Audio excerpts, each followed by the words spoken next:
ஐந்து கரத்தனை யானை முகத்தனை இந்தியன் இடம்பெறை போதும் எயிற்றானை நந்தி மகந்தானை ஞான கொழுந்தானை குந்தியில் வைத்தடி போற்றுகின்றேன். விழிக்கு துணை திருமன் மலர்பாதங்கள் மெய்மிகுன்றா மொழிக்கு துணை முருகா எனும் நாமங்கள் முன்பு செய்த வழிக்கு துணை அவன் பன்னிருதோளும் பயந்ததனை வழிக்கு துணை வடிவேலன் செங்கோடன் கையுறவுமை விழிக்கேருண்டு அபிராமவல்லிக்கு வேதம் சொன்ன வழிக்கே வழிபடுஞ்சுண்டு எமக்க வழி கிடக்க வழிக்கே சுழன்ற பாவங்களே செய்து வாழரக குழிக்கே எழுந்தும் கைவகமோடு என்ன கூட்டியிலேயே எல்லாம் வல்ல இறையருள் இன்று தொட்டு தொடர்ந்து 51 வாரங்களுக்கு திருவாசகம் என்னும் பொருள் குறித்து சிந்திப்பதற்கு ஒரு மிகப்பெரிய வாய்ப்பினை வழங்கி இருக்கிறது.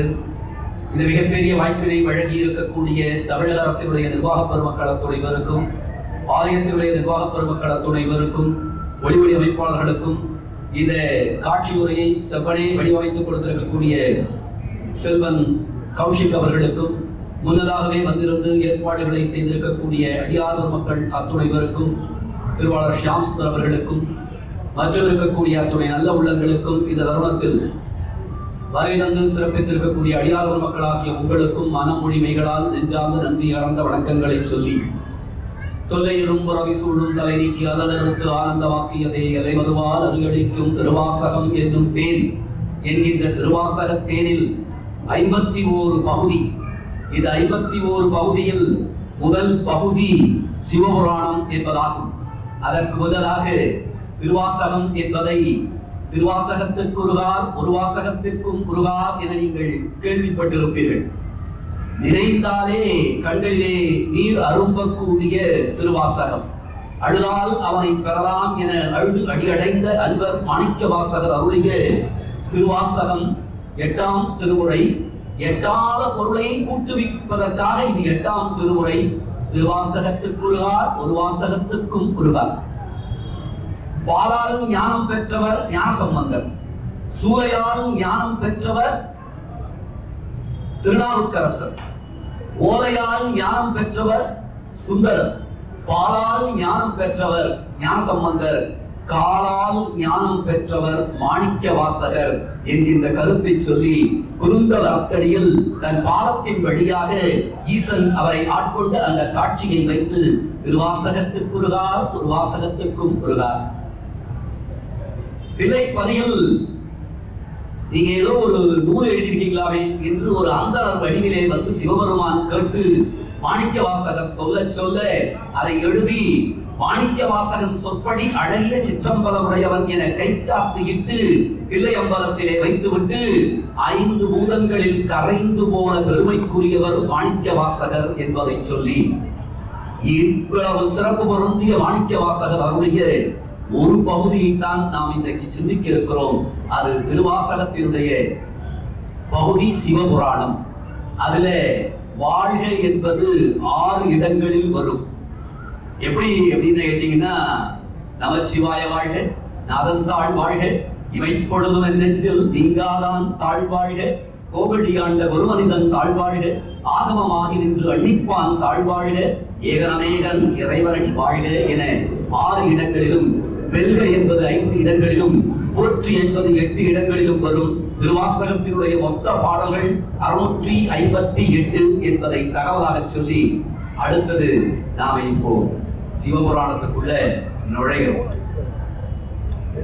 இந்த சிவபுராணத்தை படித்தால் மாய பிறப்பு விலகிவிடும்.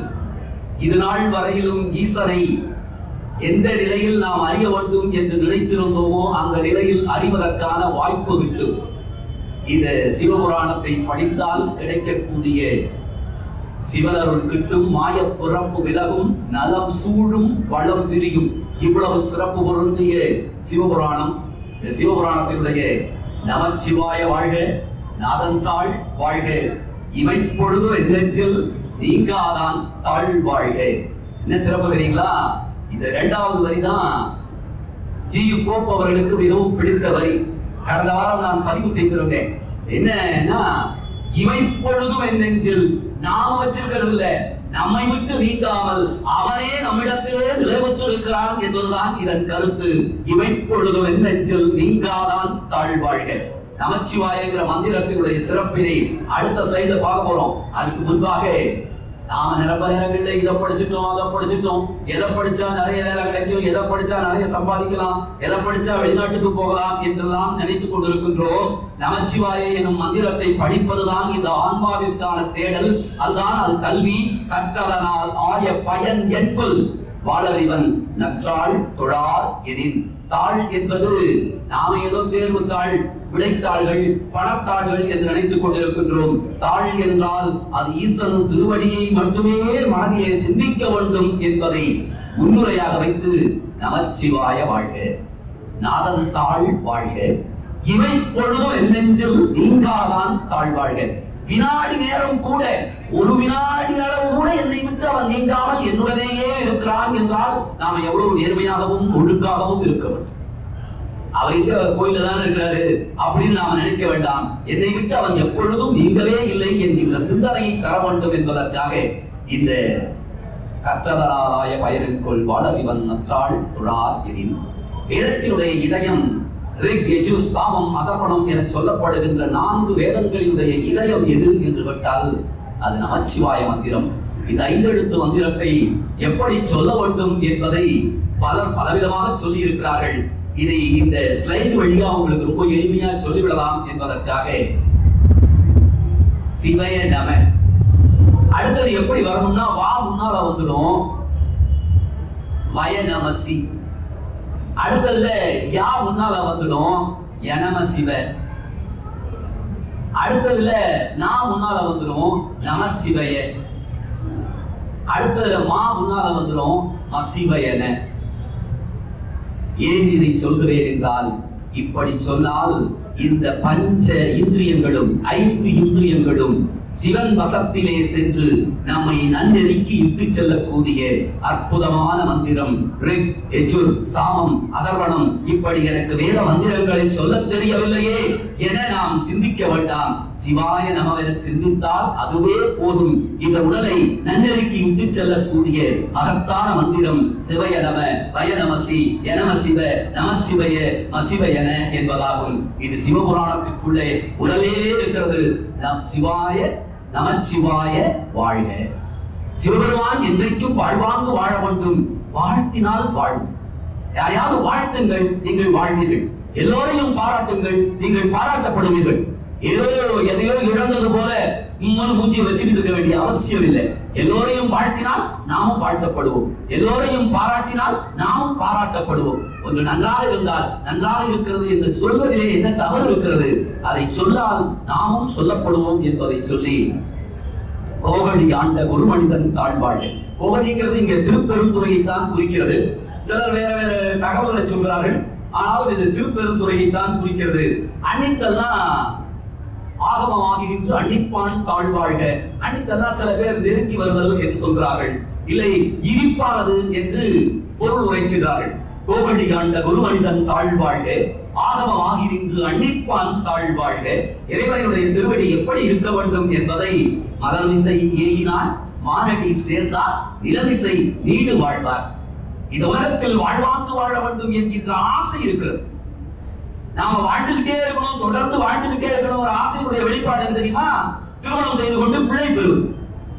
அந்த குழந்தைக்கு திருமணம் செய்து வைத்து அடுத்த சந்ததியை நாம் பார்த்துடணும், என் பேர் சொல்ல ஒரு பிள்ளை வேண்டாமா என்பது. இந்த உலகத்தில் வாழ்வாங்கு வாழ வேண்டும் என்ற ஆசை இருக்கின்றவர்கள் இறைவனுடைய திருவடியை நெஞ்சத்திலே பதித்துக் கொள்ள வேண்டும். கோகழி ஆண்ட ஒரு மனிதன் தாழ்வாழ்க. ஆகமமாகி நின்று, ஆகமங்கள் எல்லாம் எதுனா வேதங்கள் எல்லாம் வேதத்தினுடைய உட்பொருள் நம்மால புரிந்து கொள்ள முடியாது, கொஞ்சம் கடினமாக இருக்கும். அதை சிவ ஆகமங்கள் வழியாக கொஞ்சம் எளிமைப்படுத்தி ஆகமம் ஆகி நின்று அன்னிப்பான் தாழ்வாழ்க, நமக்கு மிகவும் நெருக்கமாக நின்று நம்மை மகிழ்ச்சி கடலை ஆழ்த்தக்கூடிய இறைவனுடைய திருவடியின் வாழ்க என சொல்லி அடுத்தது ஏகன் அநேகன் இறைவனடி வாழ்க. வேகம் கெடுத்தாண்ட வேந்தன் அடி வெல்க. வெல்க இங்கதான் தொடங்குது. 5 வெல்கையில இங்க ஒரு வெல்கை தொடங்குது. ஏகன் அநேகன்கிறது நீங்க திருவண்ணாமலைக்கு போயிருந்தீங்கன்னா தெரியும். முதல்ல ஒரு தீபத்தை ஏற்றுவார்கள், அதன் பிறகு அந்த ஒரு தீபத்திலிருந்து 5 தீபங்களை ஏற்றுவார்கள். அந்த 5 தீபத்தையும் அகண்ட தீபத்தில் ஒன்றாக கலந்து விடுவார்கள். ஒன்று பலவாகி மீண்டும் பல ஒன்றாக கூடிய நிகழ்வுதான் ஏகன் அநேகன் இறைவனடி வாழ்க. நமக்கு பார்க்கும்போது ஒரு செல் உயிரியாக இந்த பூமியிலே தோன்றியது, நீரிலே தோன்றியது அப்படின்னு சொல்லுவாங்க. ஒரு செல் உயிரி நீரிலே தோன்றியது. இன்னைக்கு பல கோடி அணுக்களாக நாம் இருக்கிறோம். இத்தனை உயிரணுக்களும் ஒரு செல் உயிரியா முதல்ல தோன்றி இருக்குது நீர்ல. அந்த உயிரணுக்கள் எல்லாம் அப்படியே வளர்ந்து வளர்ந்து ஒரு காலத்திற்கு பிறகு தேய்மானம் அடையும். வயது ஆளாக கொஞ்சம் கொஞ்சமாக குறைந்து வரும். அப்படித்தான் ஏக அநேகன் இறைவனடி வாழ்க. வேகம் கெடுத்தாண்ட வேந்தனடி வெல்க. வேகம் கெடுத்தாண்டா வேகத்தை எதற்கு கெடுக்கணும்? வேகம் நல்லா தான் இருக்கணும். அப்படின்னா வேகம் என்பதற்கான பொருளை சொல்கிறார்கள். தன்முனைப்பு என்று சொல்கிறார். எனக்கு தன்முனைப்பு என்பது எப்ப இருக்கணும்? 20 வயதில் இருக்கணும், தன்முனைப்பு இருக்கணும். 25 வயதில் தன்முனைப்பு இருக்கணும். 60 வயதுல தன்முனைப்பு இருக்கக்கூடாது. குழந்தைக்கு செய்யட்டும், நாம கூட துணையா நிற்போம் என்கின்ற பரந்த மனப்பக்குவம் வேண்டும். நான் பல நேரங்களில் சொல்லியிருக்கிறேன், வீட்டுடைய ரிமோட் யார் கையில் இருக்கணும்னா குழந்தைங்க கையில் இருக்கணும். அப்பா வந்துட்டு குழு ரிமோட்டை அப்படின்னு கேட்கவே கூடாது. எதை பார்க்க வேண்டும் என குழந்தைகளுக்கு அறிவுரை தர வேண்டுமே தவிர, அவர்களை நல்வழிப்படுத்த வேண்டுமே தவிர, அவர்களை நல்வழிப்படுத்த வேண்டுமே தவிர ஆளுமையை நாம் ஏற்றுக்கொள்ளக் கூடாது. அது குழந்தைகளிடத்தில் தான் இருக்க வேண்டும். வேகம் கெடுத்தாண்ட வேந்தனடி வெல்க. வேண்டுதல் வேண்டாமை இலானடி சேர்ந்தார்க்கு யாண்டும் இடும்பை இல. ரொம்ப நேரங்கள்ல நமக்கு துன்பம் என்ன தெரியுமா வருது? இவனை கண்டா எனக்கு பிடிக்கல, அவன் பேசுற பேச்சு எனக்கு பிடிக்கல, இவன் தான் எனக்கு அறிவுரை சொல்ற அளவுக்கு வளர்ந்துட்டானா, இவன் தான் அவ்வளவு பெரிய ஆளா, இவனுக்கெல்லாம் என்ன தெரியும் என்று பலரை நாம் பலவிதமாக கற்பிதம் செய்து வைத்திருக்கின்றோம். அப்படிப்பட்ட கற்பிதங்களில் இருந்து முதல்ல வெளியில வந்துடணும். ஏனென்றால் யாரை வைத்துக் கொண்டு இறைவன் எதை செய்வான் என்பதை கண்டறிய முடியாது. சாதாரணமா பேப்பர் போட்டுக்கிட்டு இருந்த பையனை குடியரசுத் தலைவராக உயர்த்தி அழகு பார்க்கக்கூடிய ஆற்றல் இறைத்தன்மைக்கு உண்டு. பஸ் கண்டக்டரா இருந்த ஒருவரை சூப்பர் ஸ்டார் ஆக்கி அழகு பார்க்கக்கூடிய ஆற்றல் இறைத்தன்மைக்கு உண்டு. எதுவும் இல்லாமல் திருக்கோயிலுக்கு வந்த ஒருவரை அரசனாக ஆக்கிய பெருமை இறைத்தன்மைக்கு உண்டு. ஊட்டி நாயனார் புராணம் 1000வது பாட்டுல 999வது பாட்டுல கோயில் இருக்கிறாரு, எதுவும் இல்லை, அடுத்த வேறு உணவுக்கான வழி இல்லை, ஆனால் பட்டத்து யானை அவரை அரசராக அங்கீகரிக்கிறது. ஊட்டி நாயனார் புராணம் அவ்வளவு சிறப்பு பொருந்தியது. எனவே இது வேண்டும் இது வேண்டாம் என தள்ளுவதையும் ஒதுக்குவதையும் தேர்ந்தெடுப்பதையும் விட்டுவிடுங்கள். எதை உங்களுக்கு இறைவன் கொடுத்திருக்கிறானோ அது இறைவனால் அருளப்பட்டது. அதை ஏற்றுக்கொண்டு அதன் வழி நடக்க பழகுங்கள். எனக்கு மட்டும் அந்த வேலை கிடைச்சிருந்தா நல்லா இருந்திருக்கும், எனக்கு மட்டும் இந்த வேலை கிடைச்சிருந்தா நல்லா இருந்திருக்கும், நான் இவரை கல்யாணம் பண்ணிட்டு இருந்தா ரொம்ப நல்லா இருந்திருப்பேன், நான் அந்த ஊருக்கு போயிருந்தா இன்னும் சிறப்பா இருந்திருப்பேன். அப்படின்னா ஒன்றும் கிடையாது. உங்களை இந்த இடத்தில் நிறுத்தி நீங்கள் நேரம் சிறக்க வேண்டும் என்பதற்காகத்தான் நிறுத்தி இருக்கிறான். எனவே இது வேண்டும் அது வேண்டும் என்பதை விட்டுவிடுங்கள், இது வேண்டாம் அது வேண்டாம் என்பதையும் விட்டுவிடுங்கள். அப்படி இருந்தால் துன்பங்கள் வெகுவாக குறைந்து போகும் என வள்ளுவர் சொல்கிறான். வேகம் கெடுத்தாண்ட வேந்தனடி வெல்க என மாணிக்கவாசகர் சொல்கிறார். எனவே நாம் துன்பங்களில் இருந்து விடுதலை பெற வேண்டும் என்றால் இவை வேண்டும் இவை வேண்டாம் என்பதை விட்டுவிட வேண்டும். பிறப்பருக்கும் பிங்கரந்தன் பெய்கடல்கள் வெல்க. பெய்கிறது இந்த இடத்துல சிறப்பு கருதி சேர்க்கப்படுகிறது. பிறப்பருக்கும் என்றால் பிறப்பிறப்பு போட்டு பாருங்க. பிற இப்பு பிறப்பு, பிறப்பிறப்புன்னு தான் வரும். இன்னொரு பிறப்பு தான். இப்ப மட்டும் எடுத்துட்டீங்கன்னா ஒற்றெழுத்தை மட்டும் நீக்கி விட்டீர்கள் என்று சொன்னால் அது பிற பிறப்பு. என்ன இறப்பு? ஏதும் இல்லை, இன்னொரு பிறப்பு தான் இறப்பு என்பதை புறத்தாக்கு செய்வன் தன் பூங்கடல்கள் வெல்க. இந்த இறைவனை வணங்குகின்றவர்களுக்கு அவன் நெருக்கி இருக்கிறான். இறைவனை வணங்காதவர்களுக்கு அவன் அவனாகவே விலகி இருக்கிறான். அதனால ஏன் நாம விலகி இருக்கிறான்? அவன் அவர்களிடத்தில் தேசம் பாராட்டுகிறானா? அப்படி இல்லை. நான் இந்த மைக்கை விட்டு விலகி நின்று பேசினேன்னா உங்களுக்கு ஃபாலோவா கேட்கும். நான் இந்த மைக்கு கிட்ட நின்று நெருங்கி நின்று பேசினான்னா உங்களுக்கு ரொம்ப நெருங்கி நின்று பேசினா ஜாரிங்கா கேட்கும்.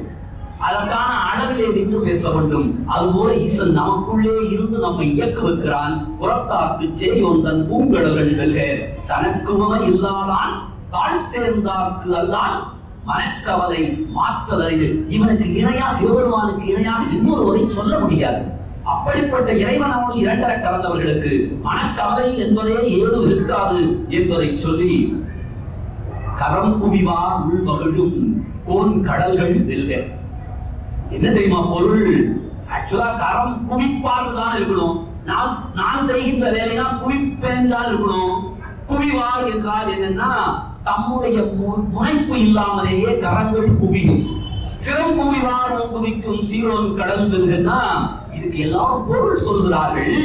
என்ன பொருள் சொல்றாங்கன்னா, கைக்கு மேல தலையை குத்தி கரம் குவிவார் உள்மகிழும் பொன் கடல்கள் வெல்க, சிரம் குவிவார் குவிக்கும் சீரோன் கடல் வெல்க சொல்றாங்க. ஆனா எங்களுடைய ஐயா சொல்றாரு, அப்படி இல்லடா தம்பி, சிரம் குவிவார் குவிக்கும் என்றால் சிரம் குவிந்து மனம் ஒன்றுபட்டு ஈடுபட வேண்டும். இறைவனோடு இரண்டரை கலந்திருப்பதற்கு மனம் ஒன்றுபட வேண்டும். கையை தூக்கிடுறான், தலைக்கு மேலையும் தூக்கிடுறான். ஆனா உள்ளுக்குள்ள என்ன தெரியுமா தெரியுது? யாரும் பின்னால இருக்கிறவங்களுக்கு சாமி தெரியக்கூடாது, எனக்கு மட்டும் தான் சாமி தெரியணுங்கிற எண்ணம் இருக்குதுல்ல. உங்களுக்கு எப்படி சிரம் குவிஞ்சிருக்கு? தன்முனை பகவா இருக்குது, ஆணவம் பகவா இருக்குது. பின்னால கையை தூக்கிறதுக்கு முன்னால பின்னால இருக்கிறவங்களை பார்த்து, சாமி உங்களுக்கு தெரியுதா? நான் கையை தூக்கினதுக்கு அப்புறமும் சாமி தெரியுதா அப்படி நீங்க கேட்டீங்கன்னா, நீங்கள் உயர்ந்து கொண்டிருக்கிறீர்கள் என்பது பொருள். உங்களுக்குள்ளே ஈசன் ஒளிர்ந்து கொண்டிருக்கிறான் என்பது பொருள். அறவாழி அந்தனன் கால் சேர்ந்தார் அல்லால் பிறவாழி நீந்தல் இது. அறத்தோடு என்று நிற்கக்கூடிய ஈசனுடைய திருவடியை வணங்கினால் இந்த பிறவியாகிய கடலை எளிதாக கடந்து விடலாம் என்பதை சொல்லி, அடுத்தது வெல்க முடிஞ்சிடுச்சு. 5 வெல்க. போற்றி என்பது தொடங்குகிறது. இது 8 போற்றி. ஈசர் அடி போற்றி, எந்த அடி போற்றி, தேசர் அடி போற்றி, சிவன் சேவடி போற்றி. சேவன் தேசம்னா ஒளிவடிவானவன் என்று பொருள். கோளில் பொறியும் குணமிலவே என் குணத்தான் காலை வணங்கா தரை. இந்த கண்ணு பார்வை இல்லைன்னா அதனால பயன் இல்லை, காது கேட்கலைன்னா அதனால பயன் இல்லை.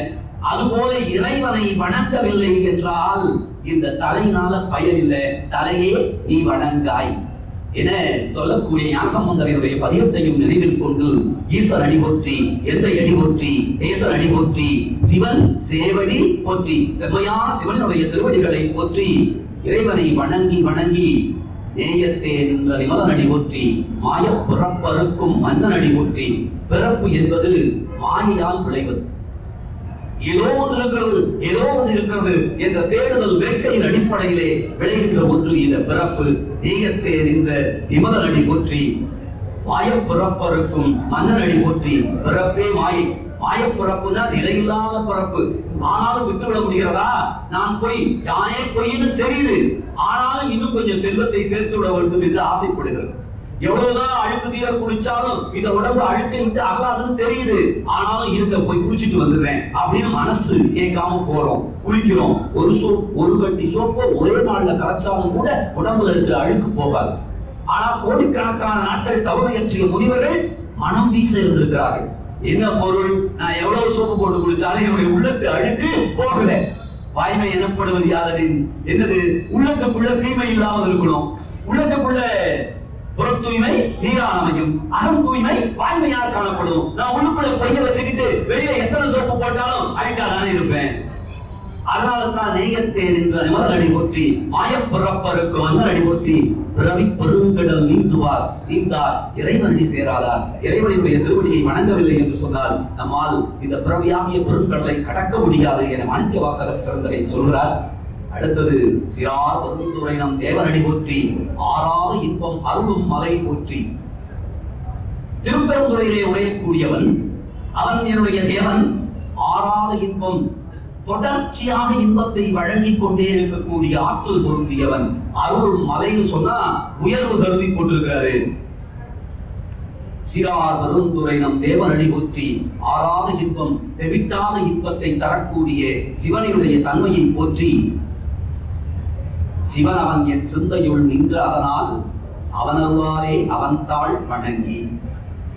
இவன் எனக்குள்ளே நிற்பதினாலதான் நான் அவனை வணங்க வேண்டும் என்றே வருகின்றேன். அவன் எனக்குள்ளே இல்லாமல் போய்விட்டால் நான் அமர்ந்திருக்கும் இடமும், நான் உட்கார்ந்திருக்கக்கூடிய இடமும், நான் பேசுகின்ற பேச்சும், நான் பருந்துகின்ற பானமும் வேறு வேறாக இருக்கும். அவன் எனக்குள்ளே நிற்பதின் காரணமாக நான் இங்கே வந்து இருக்கின்றேன். சிவன் அவன் என் சிந்தையுள் நின்று அதனால். இன்னொன்னு தெரியுங்களா? நான் நிற்க வச்சுக்கல அவனை. நான் நிறைய இரு எனக்குள்ள நான் கேட்கல. அவனாகவே வந்து எனக்குள் நிற்கிறான் நின்ற அதனால் அவன் அருளாலே அவன் தாழ் வணங்கி அவனே அருள் செய்கிறான் என்னை வணங்கு. சில வீடுகள்ல பெரியவங்க சொல்லுவாங்க, இவா எனக்கு நமஸ்காரம் பண்ணு, நான் உனக்கு பணம் தரேன், ஆசீர்வாதம் பண்றேன் அப்படின்னு சில வீடுகள்ல பெரியவங்க சொல்லுவாங்க.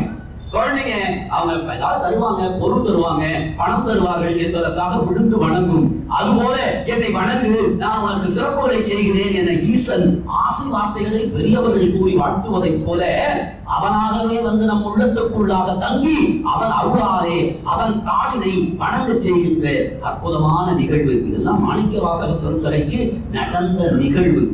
சிந்தை மகிழ சிவபுராணம் தன்னை முந்தை வினைமுழுதும் மோய உரைப்பன் யான்.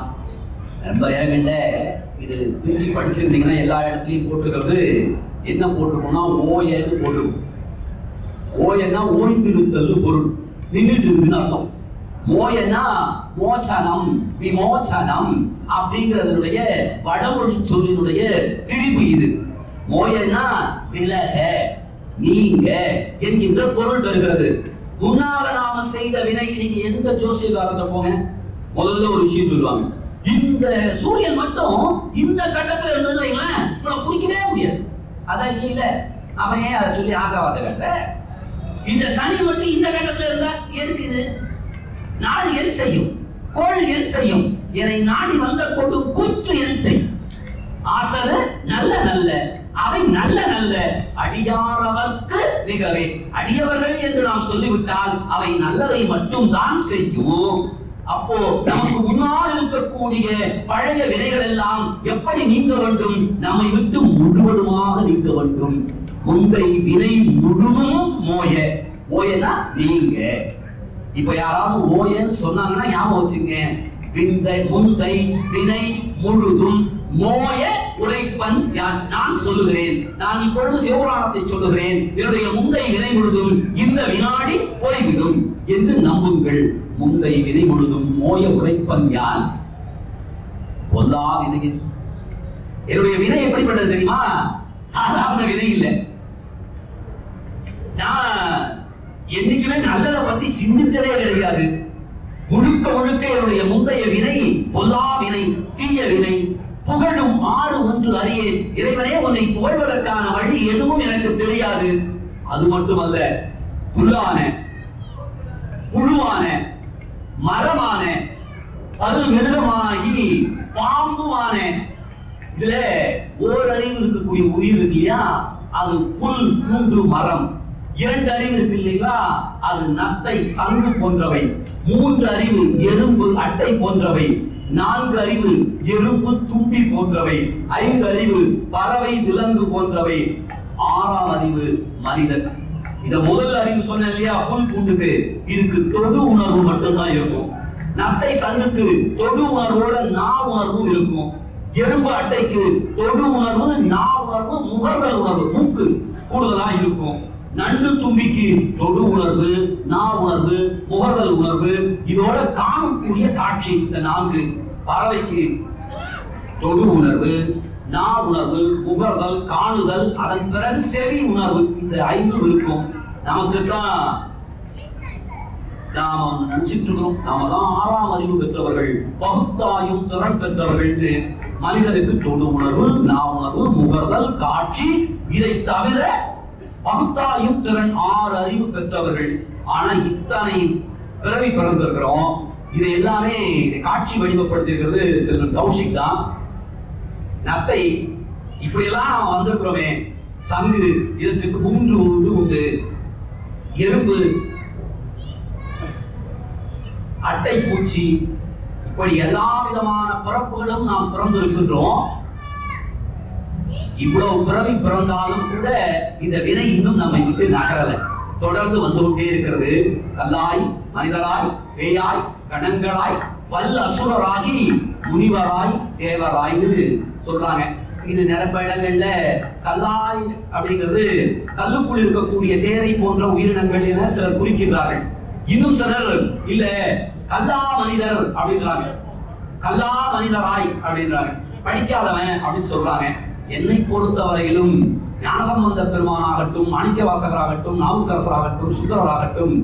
படிக்காதவர்களை சொல்வார்களா எனக்கு தெரியல. ஏனென்றால் சிவனை அறிவதுதான் அறிவு.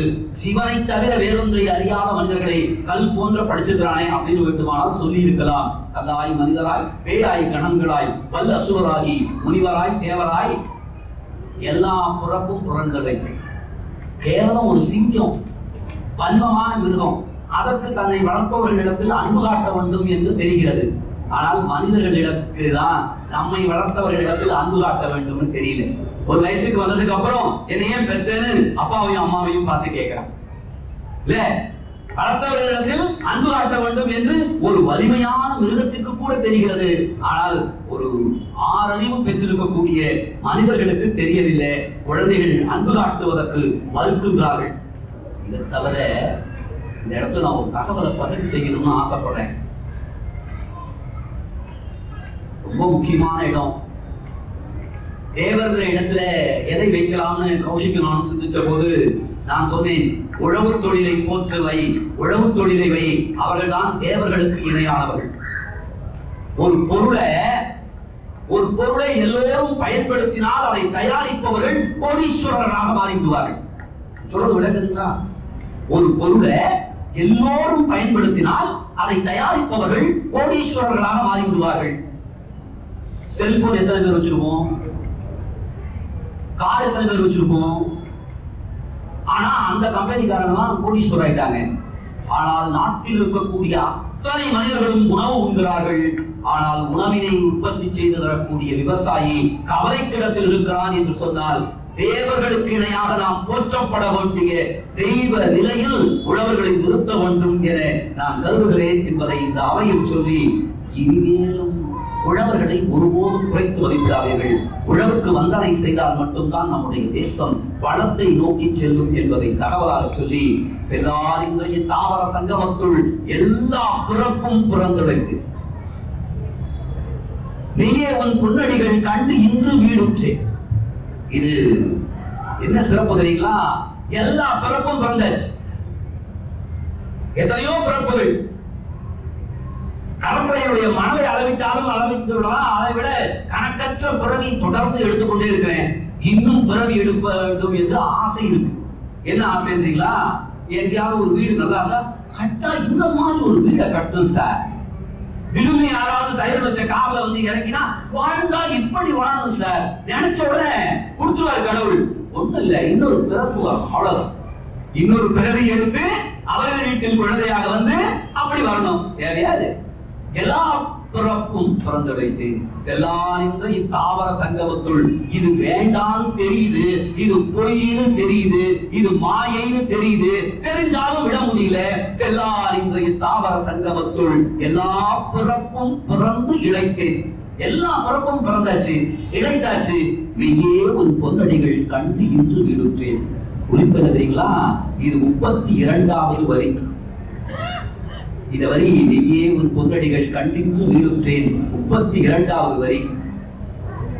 ஏன் இப்படி ஒரு 32வது வரி குறிப்பிட்டு சொல்றேன்னு நினைக்கிறீங்களா?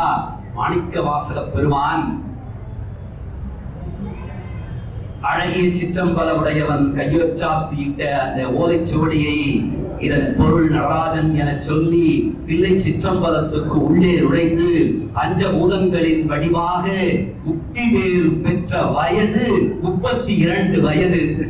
32வது வரி நீயே உன் பொன்னடிகள் கண்டு இன்று வீடுத்து. யோசிச்சு பாருங்க. இது யாரோ ஒருவர் மாணிக்க வாசகர் எழுது சொல்லி சிவபெருமான் எழுதல, சிவபெருமானே எழுதியிருக்காரு. உன்னுடைய 32வது வயசுல உனக்கு முடிஞ்சு போகுது, 32வது வரிய வீடு உற்றேன் என்று எழுது என்று அமைத்துக் கொடுத்திருக்கிறான். அதனால நீங்க உங்களுக்கு கிடைக்கிறதெல்லாம் இறைவன் திருவருளால் கிடைத்திருக்கிறது என்று நம்புங்கள். உங்களுக்கு இறைவன் இதை வழங்கி இருக்கிறான். இந்த சிறப்பினை இறைவன் கொடுத்திருக்கிறான். ஒவ்வொரு வினாடியும் இறைவன் தந்த வரம் என அனுபவித்து வாழத் தொடங்குங்கள். இந்த வினாடி இறைவன் கொடுத்திருக்கிறான் என நினைத்து அனுபவித்து வாழத் தொடங்குங்கள். அதுக்கப்புறம் என்ன வாழ்க்கைங்கிற சலிப்பு வராது. என்ன இவன் இப்படி பண்றான் அப்படிங்கிற சலிப்பு வராது. அவன் அப்படி இருக்கிறனால நமக்கு சிறப்பு இருக்கு. ஏன் இவ்வளவு பேர் ஊழல் பண்ணிருக்கிறான்? ஊழல் பண்ணாலும் ஒருவருக்கு சிறப்பு வேண்டும் அல்லவா? எனவே ஊழலை அவ்வளவு பெருசு வச்சிருக்கிறார் சுவாமி. ஏன் இவ்வளவு வெயில் கொடுத்தது? அப்பதானே நமக்கு மழை நீரை சேமிக்காமல் தவற விட்டது புரியும். அதுக்காக வெயில் கொடுக்கிறார். இனிமேலாவது வீடு தோறும் நம்ம மழை நீர் சேகரிப்பு ஒழுங்கா செய்வோம்ல. அரசினுடைய சட்டத்திட்டங்களுக்கு கட்டுப்பட்டு இல்ல, நம்முடைய தேவைக்கு உட்பட்டு செய்ய வேண்டும். யோசிச்சு பாருங்க, 10 வருஷத்துல பெய்ய வேண்டிய மழை ஒரே நாள்ல கொட்டி தீர்த்துடுச்சு, புலம்ப வச்சதே. அந்த மழை நீரை எல்லாம் தேக்கி வைத்திருந்தால் இன்றைக்கு குடிநீருக்கு குடம் குடமாக அல்லாத வண்டி எல்லாம் வந்திருக்குமா? வந்திருக்காதுல்ல. இப்ப புரிஞ்சுக்கிட்டோமா? இப்பவாவது இனிமேலாவது செய்யலன்னா இன்னொரு மழையும் தருவான் ஈசன். கங்கை நதி பெருக்கெடுத்து வரும், அப்பொழுதாவது தேக்கி வைத்துக் கொள்வதற்கு புத்தியை கூர்த்திக் கொள்ள வேண்டும். நீயே உன் பொன்னடிகள் கண்டு இன்று வீடுற்றேன்.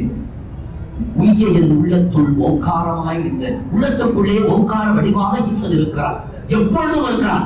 இன்னொன்னு தெரியுமா? இன்னைக்கு இருக்கிறான், நாளைக்கு இல்ல, எப்பொழுதும் இருக்கிறான் ஈசன். அது எப்படி இருக்குன்னா, கரந்தவால் கண்ணலோடு நெய் கலந்தார் போல சிறந்தடியார் சிந்தனையுள் தேனூறி நின்று பிறந்த பிறப்பருக்கும் எங்கள் பெருமான். கறந்த பாலுக்கு ஒரு தனியான சுவை இருக்கும், தேனுக்கு ஒரு சுவை இருக்கும். நண்பர் எடுக்கும் போது ஒரு தகவலை சொல்றாரு. தேனை இப்ப கூட்டெல்லாம் கலர்ச்சி எடுக்கிறது இல்லையா, அதுக்கு ஒரு கருவி கண்டுபிடித்து விட்டார்களாம். அந்த கருவியை தேன் கூட்டிலே பொறித்து விட்டால் அந்த தேன் அடையை மட்டும் நகர்த்தி தேனினை அந்த மிஷின் எடுத்துட்டு வந்து கொடுத்துருமா. தேன் அடை கலையவே கலையாதான், அப்படியே இருக்குமா. அப்படிப்பட்ட அறிவியல் தொழில்நுட்பம் வளர்ந்திருக்கக்கூடிய இந்த தினத்துல கூட நாம மழை நீரை சேகரிக்காமல் இருக்கின்றோம் என்று சொன்னால் நாம் வேதனைக்குரியவர்கள், வெட்கப்பட வேண்டியவர்கள். குளத்தை தூக்கிட்டு தண்ணி வரல எனக்கு அலையும் போதுதான் பேச்ச மழையை என்னடா பண்ணீங்கன்னு சுவாமி நம்மளை பார்த்து கேட்கிற மாதிரி இருக்கு. மழை வேண்டும், பிரார்த்தனை பண்ணுங்கன்னு சொன்னாங்க. இந்த குளம் காஞ்சி போயிருக்குது. நீங்க கவலைப்பட்டீங்களான்னு எனக்கு தெரியல. அங்கிருந்த மீன்கள் எல்லாம் என்ன ஆகியிருக்கும் என நான் வருத்தப்பட்டேன். அங்கே சுற்றி கொண்டிருக்கக்கூடிய வார்த்தைகள் என்ன ஆகும் என நான் வருத்தப்பட்டேன். இறைவன் தண்ணீர் சேகரிக்காத நம்மை தண்டிப்பதற்காக அந்த உயிரினங்களை தண்டிக்க வேண்டாம். இறைவனிடத்தில் மன்றாடி விண்ணப்பம் வையுங்கள், ஒரு மழை பொழியட்டும். இனிமேல் பொழிகின்ற ஒரு சொட்டு மழை நீரை கூட நாம் கடலிலே வீணாக்க சென்று கலக்க விடமாட்டோம். உறுதி எடுத்துக் கொள்ளுங்கள், உறுதி எடுத்துக் கொள்ளுங்கள். உங்கள் தெருவில் போய் மழை நீர் சேகரிப்பு எல்லாரும் பண்ணிருக்கீங்களா அப்படின்னு கேளுங்க. வெட்கம் தான் பட வேண்டாம், வெட்கம் இல்ல. இது இந்த தேசத்தினுடைய தேவை. யார் வீட்லயாவது தண்ணீர் வழிஞ்சதுன்னா ஓடி போய் சொல்லுங்க, உங்க வீட்டுல தண்ணீர் வழியுது, வேண்டாம், வழிய விடாதீங்க, தண்ணீர் அடுத்த தலைமுறைக்கு நாம் கொண்டு சேர்க்க வேண்டிய திறம்னு சொல்லுங்க. அது சக்தி, அதை வீணடிக்க கூடாது. கறந்தவால் கண்ணரோடு நெய் கலந்தார் போல கறந்த பால்ல தேன் கலந்து நெய்யும் கலந்து இருக்கிறது. அதுபோல சிறந்த அடியாரினுடைய சிந்தனையில் சிவபெருமானினுடைய எண்ணங்கள் தேனூறி இருக்குமா? அப்படி தேனூறி நின்றால் பிறந்த பிறப்பு அறுக்கும் எங்கள் பெருமான். என்னுடைய பெருமான் எப்படிப்பட்டவன் தெரியுமா? இந்த இழிநிலை பிறப்பினை மாற்றி அறுத்து விடக்கூடியவன். அறுத்து விடுவதெல்லாம் என்ன தெரியுமா அர்த்தம்? பிறப்பினை அறுத்து விட்டால் மீண்டும் பிறப்பு என்பது பாரா வழிக்கு சென்று விடலாம். கறந்தவால் கண்ணரோடு நெய் கலந்தார் போல சிறந்தடியார் சிந்தனையுள் தேனூறி நின்று பிறந்த பிறப்பதற்கும் எங்கள் பெருமான். மறைந்திருந்தாய் எப்பெருமான், பல்வினையேன் தன்னை மறைந்திட மூடிய மாய இருளை அறம்பாவம் என்னும் அருங்கயிற்றால் கட்டி புறந்தோல் போட்டு எங்கும் புழு அழுக்கு மூடி மறைந்திருக்கிறான். எப்படி மறைந்திருக்கிறான்? இதற்கு முன்னால ஒரு வரி சொன்னாரு, அதை புரிஞ்சுக்கிட்டாதான் நமக்கு இந்த வரி விளங்கும். என்ன வரின்னு கேட்டீங்களா? கறந்தவால் கண்ணரோடு நெய் கலந்தார் போல அப்படிங்கிற வரி புரிஞ்சாதான் இது நமக்கு புரியும். எப்படி மறைந்திருக்கிறான்? பாலை ஊற்றி தீபம் ஏற்ற முடியுமா என்று யாராவது ஒரு இடத்தில் கேட்டால் நீங்கள் என்ன சொல்லுவீங்க? சார், பாலை ஊற்றி எப்படி சார் விளக்கேற்ற முடியுமா? என்ன விளையாடுறீங்களா என்று நீங்கள் கேட்டு விடுவீர்கள். ஆனால் பாலை ஊற்றி தீபம் ஏற்ற முடியும். வேற ஒண்ணும் இல்லை, அந்த பாலை காய்ச்சணும், பக்குவமான சூட்டுல புறையிடணும். புறையிட்டதற்கு பிறகு அது தயிராக மாறும். அந்த தயிரை கடைய வேண்டும், அதிலிருந்து வெண்ணெய் புறப்படும். அந்த வெண்ணெயை உருக்க வேண்டும். வெண்ணெயை உருக்கினால் நெய் கிடைக்கும். நெய்யை கொண்டு தீபம் ஏற்றலாம். மறைந்த இருந்தாய், மறைந்திருக்கிறான். பாலுக்குள் எப்படி நெய் மறைந்திருக்கிறதோ அப்படி மனிதனுக்குள்ளே சிவபெருமான் மறைந்திருக்கிறான். மறைந்திருந்தாய் எம்பெருமான் பல்வினையேன் தன்னை வலிய வினையுடைய என்னை மறைந்திட மூடிய மாயையுடைய எனக்கே என்ன தெரியல, நான் யாருங்கிறதே எனக்கு மறந்து போச்சு.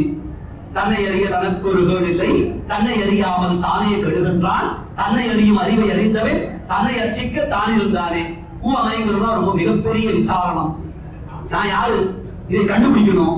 நான் எங்க இருந்து வந்தேன், ஏன் எனக்கு இப்படிப்பட்ட நண்பர் குழாம் அமைந்திருக்கிறது, ஏன் இப்படிப்பட்ட உறவுகள் எனக்கு கிடைத்திருக்கின்றன, இவற்றை எல்லாம் தேடுதல் வேண்டும். மறைந்திட மூடிய மாய இருளை, என்னை மாய்க்கக்கூடிய இருள். இது என்ன பண்ணிருக்கு? அறம்பாவம் என்னும் அரும் கயிற்றால் கட்டி, இந்த முன்வினை பின்வினை இப்படியெல்லாம் சொல்லி கட்டி, புறம் தோல் போட்டு எங்கும் புழு அழுக்கு மூடி ஒரு தோல் பைக்குள்ள வச்சு கட்டி, முந்தைய வினை பிந்தைய வினை என்ன செய்ய போறேன் எல்லாத்தையும் கட்டி புழு அழுக்கு மூடி, மலம் சோறும் 9 வாயில் குடிலை. இது அன்னைக்கு நண்பர் கேட்டாரு, சார் எனக்கு 9 வாயில் தெரியல சார் அப்படின்னாரு. அதனால நண்பர்கிட்ட சொன்னேன், கௌஷிக்கிட்ட சொல்லும் போது உடனே போட்டுருவோம் அப்படின்னாரு.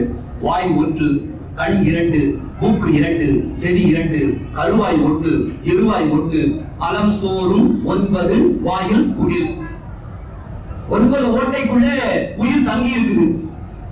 எல்லா பக்கமும் ஓட்டை. இந்த குடத்துக்குள்ள தண்ணியை குடிச்சிட்டு வர முடியுமா? எப்படி சார் முடியும்? எல்லா பக்கமும் ஓட்டை இருக்கிற குடத்துல எப்படி சார் தண்ணியை குடிச்சிட்டு வர முடியும்?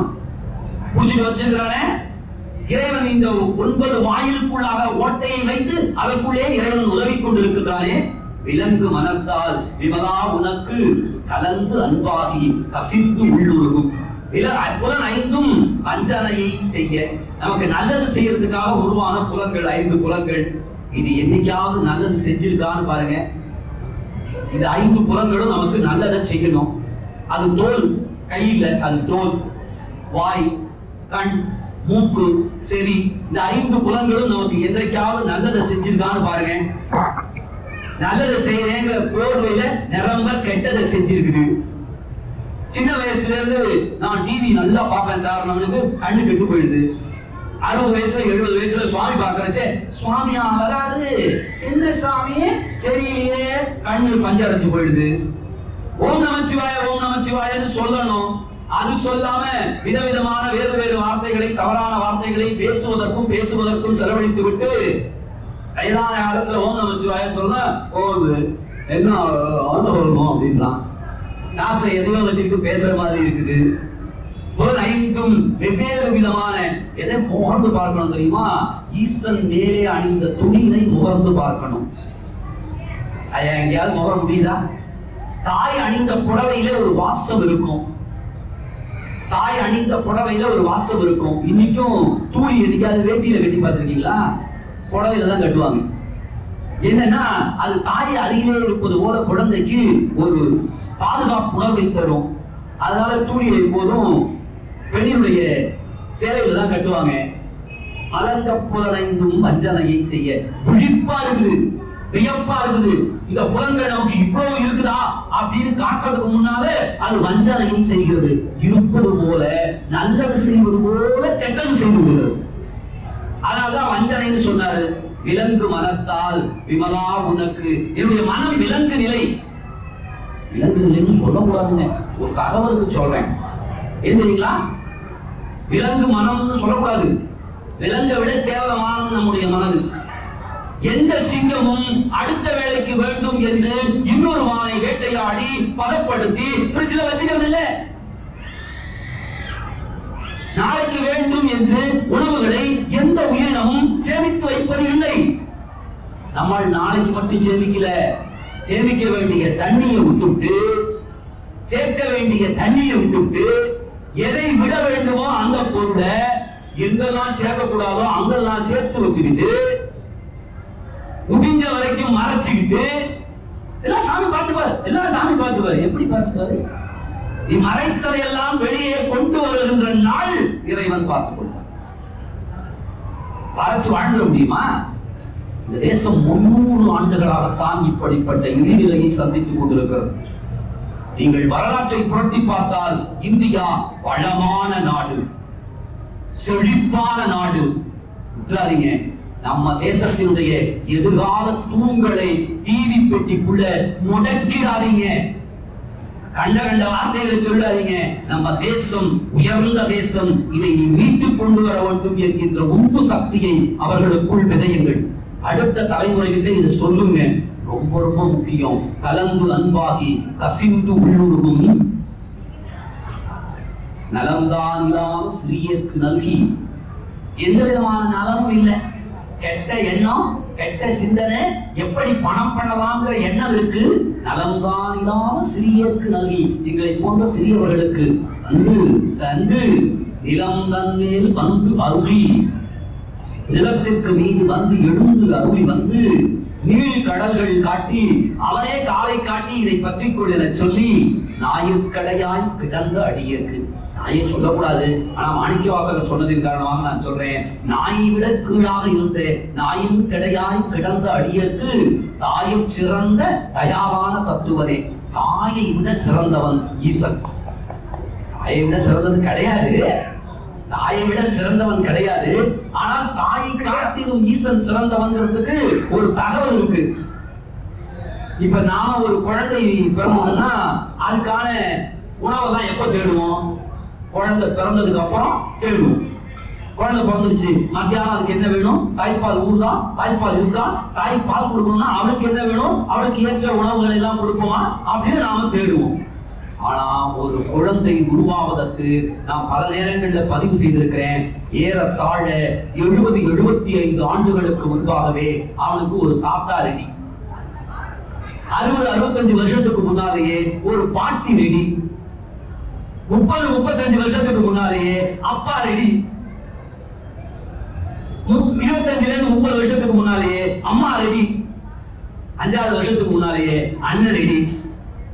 அதன் பிறகுதான் ஒரு குழந்தை வருது. ஒரு குழந்தை வருகின்ற போது தாத்தா இருக்கிறாங்க, பாட்டி இருக்கிறாங்க, அம்மா இருக்கிறாங்க, அப்பா இருக்கிறாங்க. யோசிச்சு பாருங்க, இந்த காலத்தில் இந்த குழந்தை வருகின்ற போது இத்தனை உறவுகளும் முன்னால் இருக்க வேண்டும் என்பதை சிந்தித்து தரக்கூடியவன் தாயை சிறந்த தயாவான தத்துவம். ஒரு அம்மாவால் கொடுக்க முடியுமா? தாத்தா பாட்டியை கொடுக்க முடியுமா? ஆனா இறைவன் நினைத்தால்தான் கொடுக்க முடியும். இந்த இடத்துல தாத்தாவும் பாட்டியும் சொந்த வீடு இருக்கிற இடத்துல 4 மாட வீதிகள்ல நான் பிள்ளையாக பிறக்கணும். நான் அப்படி கேட்கல, சும்மா சொல்றேன். என் பிறவியே வேண்டாம். எடுத்த இந்த பிறவியோடு இறைவனோடு 2 கலக்க வேண்டும். 2 கலக்க இயலாது, ரொம்ப பாவம் பண்ணிருக்கிறேன் அப்படின்னா அடுத்த பிறவிகளாவது கபாலி கோயில் போது தரிசனம் செய்யக்கூடிய மிகப்பெரிய புண்ணியத்தை தர வேண்டும். எத்தனை பிறவி எடுத்தாலும் சரி, வந்து உன்னை பார்ப்பதற்கு அருள் செய். தாயில் சிறந்த தயாவான தத்துவன். தாயை காட்டிலும் தயை உடையவன். தயைனா கருணைக்கு பொருள். திருப்பதி வெங்கடாச்சலபதிக்கு தயாசதகம்னு ஒரு பாடல் புரிந்திருக்கிறார்கள். தயைனா கருணை. அவன் இங்க ஈசன் கபாலிக்கு தாயில் சிறந்த தயாவான தத்துவனை மாணிக்கவாசகர் பதிவு செய்கிறாரு. இன்பமும் துன்பமும் இல்லானே உள்ளானே. நமக்குதான் இன்பம், இது இன்பம், இது துன்பம். ஈசனுக்கு அப்படிலாம் கிடையாது. நமக்குதான் இங்க வேர்க்கு துன்பம், ரொம்ப குளிர் துன்பம். ஆனா யோசிச்சு பாருங்க, நீங்க கருவறைக்கு போனீங்கன்னா, இந்த மகாமண்டபத்துக்குள்ள போய் உள்ள நுழைஞ்சீங்கன்னா அங்க நமக்கு வேர்த்து ஊட்டும். வெளியில வந்த உடனே நிறைய பேர் இப்ப பாத்தீங்கன்னா அந்த படிக்கட்டு, நம்ம கபாலீஸ்வரர் படிக்கட்டுல நிறைய பேர் நிற்பாங்க. படிக்கட்டுல நிற்கவே கூடாது, சுவாமியை மறைக்கவே கூடாது. எல்லாரும் நின்று என்ன பண்ணுவாங்க? சபாடி அப்படிம்பாங்க. ஏன்னா அங்க ஏசி போட்டுக்கிறாங்க. வெளியில இருந்து வந்த வெக்கைக்கு அங்க நின்று 4 பேரை மறைச்சிருவாங்க. இறைவர்கள் எழுதுறீங்களா? உள்ள யோசிச்சு பாருங்க, நீங்க வெளியில இவ்வளவு புழுக்குன்னு உள்ள போறீங்களே, ரொம்ப புழுக்கமா இருக்குல்ல அப்படின்னு கேட்கறீங்களே. இதை விட புழுக்கத்துக்குள்ளே உள்ளே ஒருவன் அருள்வாய்த்துக் கொண்டிருக்கிறானே, அவனை என்னைக்காவது பார்த்து உனக்கு ரொம்ப வேர்க்குதே, நான் ஒரு சின்ன விசிறி வாங்கிட்டு வந்து உனக்கு விசிறி விட்டு வாங்கியிருந்து என்னைக்காவது யோசிச்சிருக்கோமா? என்னைக்காவது யோசிச்சிருக்கோமா?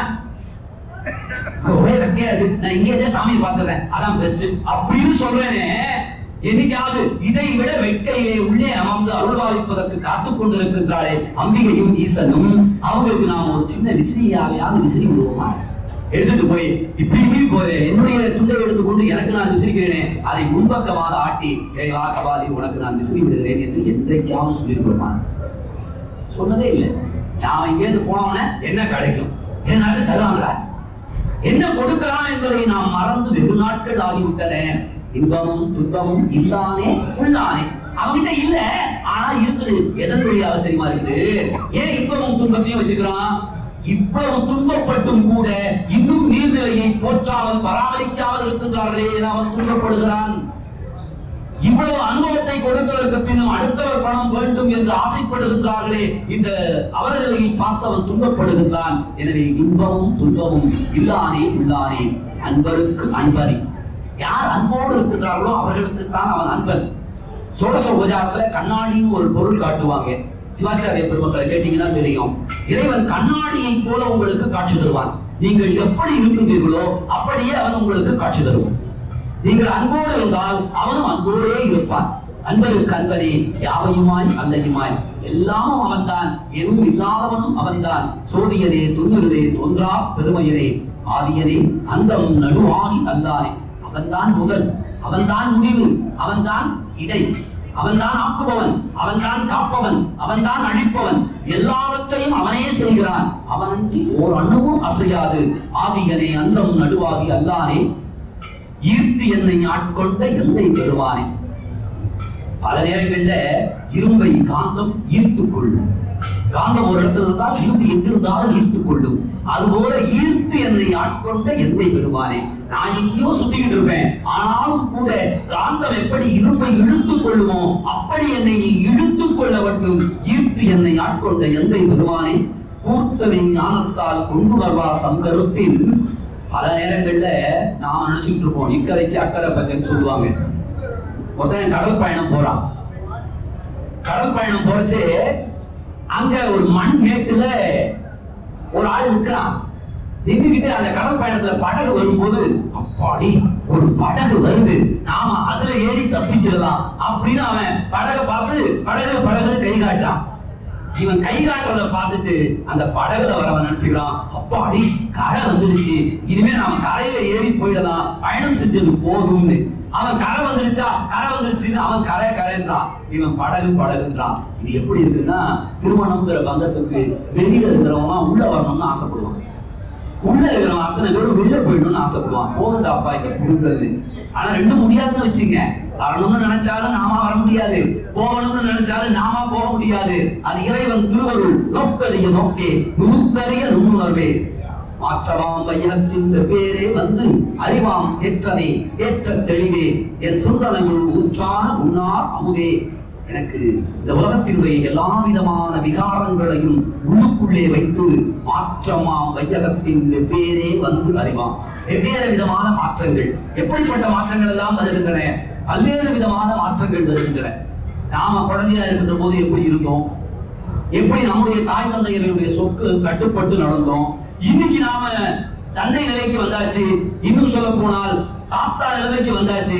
ஆனாலும் இன்னைக்கு அடுத்த சமூகம் நம்மளை கட்டுப்படுத்துகிறது. நம்முடைய பேரன் வந்து சொல்லிட்டானா, பேரன் சொல்லிட்டாப்பா அதன்படியே செஞ்சிருவோம் அப்படின்னு நாம நிற்கிறோம். இந்த மாற்றமாம் வையகத்தின் வெவ்வேறே வந்து அறிவு ஆம் ஏற்றனே ஏற்ற தெளிவே. இவன் உள்ளுக்குள்ளே தெளிவாகவும் இருக்கிறான், தெளிந்த தெளிவாக இருக்கிறான். கொஞ்சம் சில பேர் குழப்பி விட்டு தெளிவுமா, அப்படி இல்ல.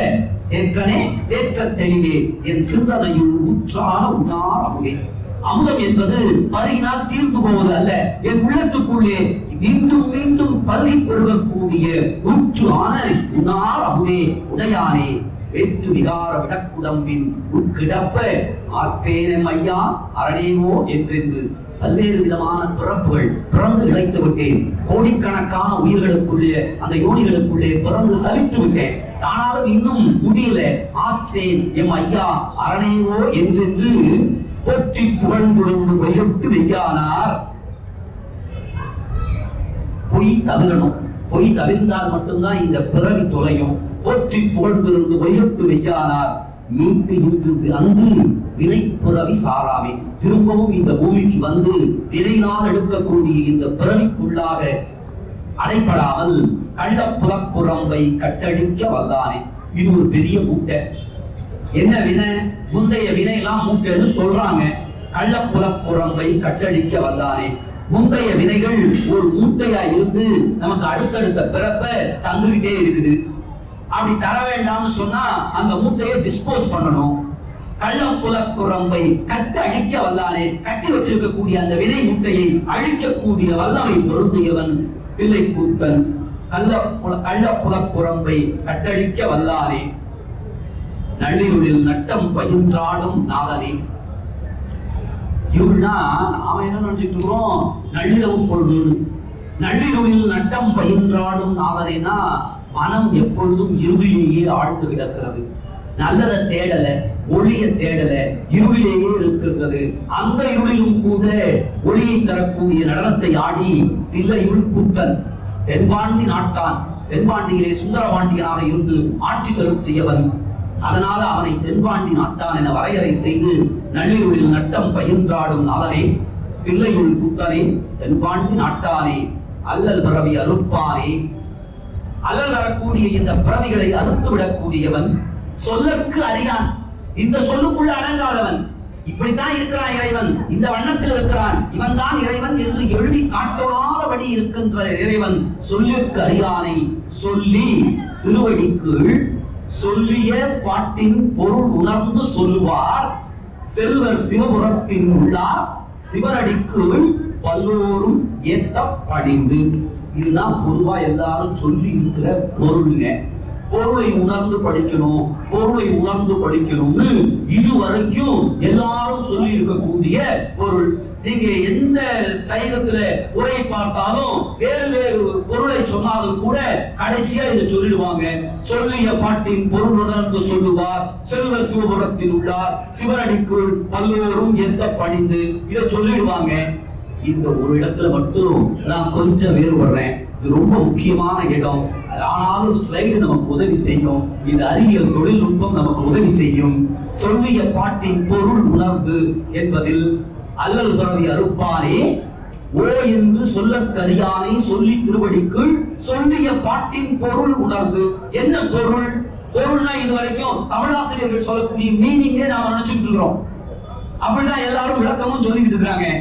ஆனா திருவாசகத்தினுடைய பொருள் யாது என்று தில்லையிலே கேட்ட போது மாணிக்கவாசக பெருந்தகை என்ன சொன்னாரு? திருவாசகத்திற்கு பொருள் தில்லை கூத்தன் என்று மாணிக்கவாசகர் சொல்லி இருக்கிறாரு. அப்போ சொல்லிய பாட்டின் பொருள் உணர்ந்து சொல்லுவார்னா எதை உணரணும்? தமிழினுடைய பொருளையா?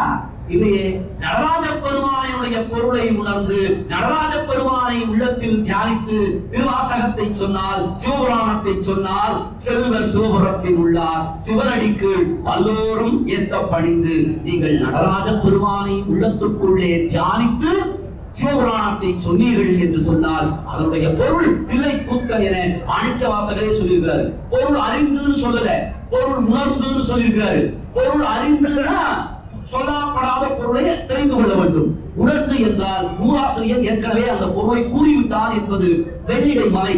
நமக்கு ஏற்கனவே சொல்லியாச்சு, மாணிக்கவாசகர் ஏற்கனவே சொல்லிட்டாரு. திருவாசகத்தினுடைய பொருள் என்ன? தில்லை கூத்தன் தான் அவனுடைய பொருள் என்று. அப்போ சொல்லிய பாட்டின் பொருள் உணர்ந்து சொல்லுவார் என்றால் மாணிக்கவாசகர் சொல்படி இங்கே பொருள் என்பது தில்லை கூத்தனை தான் குறிக்கும். தில்லை கூத்தனை தான் தியானிக்க வேண்டும். சொல்லிய பாட்டின் பொருள் உணர்ந்து தில்லை கூத்தனை உணர்ந்து சொல்லுவார் செல்வர் சிவபுரத்தின் உள்ளார் சிவனடிக்கு பல்லோரும் ஏத்த பணிந்து என்பதாக இதை நிறைவு செய்து வாழ்முடில் வழாத வைக வழிவளம் சுரக்க வந்தன் ஒன்முறை அரசு செய்க குறையில்லாத உயிர்கள் வாழ்க நான்மறை அரண்கள் போங்க நச்சவம் வள்ளி மல்க வெண்மைகுள் சைவ நீதி விளங்குக உலகவெல்லாம் என சொல்லி அடுத்த வாரம் கீர்த்தி திருகவல் மிகுந்த புகழ் கிடைக்கக்கூடிய பகுதி. கீர்த்தி திருகவல் திருவாசகத்தினுடைய 2ஆம் பகுதி அடுத்த வாரம் ஞாயிற்றுக்கிழமை என்பதை தகவலாக சொல்லி, நாளைக்கு திருமார்பேறு தலம் குறித்து சிந்திக்க இருக்கிறோம் என்பதை தகவலாக சொல்லி, அது பவர் பாயிண்ட் பிரசன்டேஷன்ல பேச்சு மட்டும்தான். அடுத்த வாரம் ஞாயிற்றுக்கிழமை பவர் பாயிண்ட் பிரசன்டேஷன் கீர்த்தி திருகவல் என்பதை தகவலாக சொல்லி, இதுகாரும் இருந்து செயல்படுத்த உங்கள் இல்லமும் உள்ளமும் என்றென்றும் மகிழ்வாலும் நலத்தாலும் வளர்த்தாலும் நிறைந்திருக்க இறைவன் திருவருள் செய்ய வேண்டும் என்பதை பிரார்த்தனையாக வைத்து, நீருண்டு விழுகின்ற காருண்டு விளைகின்ற நிலருண்டு பலனுண்டு நிதியுண்டு துதியுண்டு மதியுண்டு கதியுண்டு நெறியுண்டு நிலையுண்டு ஊருண்டு வேறுண்டு உடையுண்டு உடையுண்டு உண்டு உண்டு மகிழவே உணவுண்டு சார்ந்தவரும் உணவுண்டு வளமும் உண்டு தேருண்டு வரியுண்டு பரியுண்டு மற்றுள்ள செல்வங்கள் யாவும் உண்டு என சொல்லி நல்ல ஒரு வாய்ப்பினுக்கு நன்றி பாராட்டி விடைபெறுகிறேன். நன்றி, வணக்கம்.